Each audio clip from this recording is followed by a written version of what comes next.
নমস্কার, আমি আবারও চলে এসেছি একটা রেসিপির সঙ্গে। আজ করব চিলা। এটা খুব হেলদি হাই প্রোটিন চিলা তৈরি করব। তার জন্যে আমি এখানে নিয়েছি ময়দা, এটা আপনারা চাইলে আটাও ইউজ করতে পারেন, সমপরিমাণ বেসন। এখানে আছে গাজর, একটুখানি আদা গ্রেট করা, কাঁচা লঙ্কা গ্রেট করা, এটা অপশনাল, আপনারা চাইলে দিতেও পারেন নাও পারেন, ধনেপাতা, পেঁয়াজ আর একটা ডিম। আর দেবো এর মধ্যে স্বাদ মতো নুন, আর দেব গোলমরিচ গুঁড়ো। প্রথমে এটা আমি মিক্স করে নেব।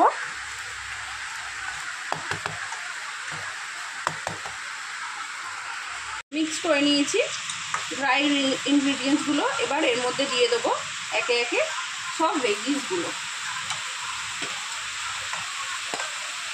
গাজর, আদা কুচি, লঙ্কা গ্রেট করা, ধনেপাতা,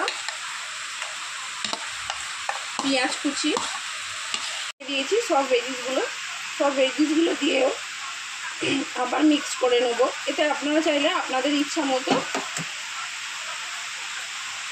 সবজিও দিতে পারেন। এর মধ্যে এবার ডিমটা আমি অ্যাড করে দেবো।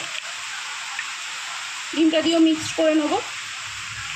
মিক্স করে নিয়েছি। এবার দিয়ে দেবো পরিমাণ মতো জল। এই ব্যাটারটা একটু রানি হবে।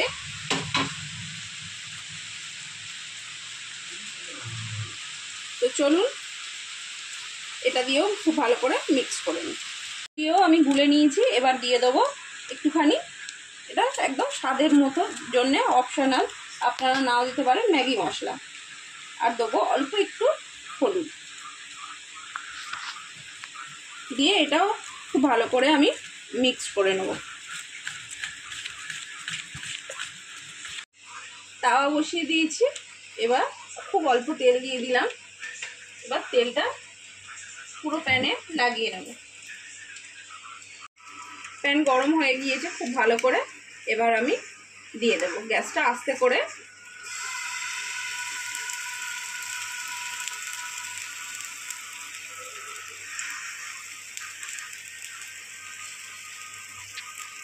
এটা একটু পাতলা করে দেবেন।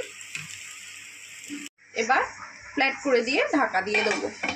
2 মিনিট হয়ে গিয়েছে। এবার এটা আমি ফ্লিপ করে দেব। দেখতেই পাচ্ছেন কত সুন্দর গোল্ডেন ব্রাউন হয়ে গিয়েছে।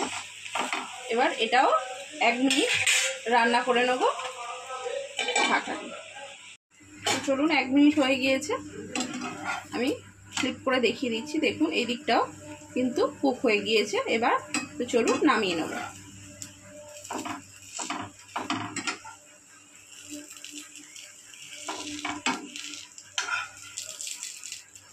দেখুন নামিয়ে নিয়েছি। এবার এইভাবেই সবগুলো করে নিই আর আসছে। তৈরি হয়ে গিয়েছে আমার চিলা, হাই প্রোটিন চিলা।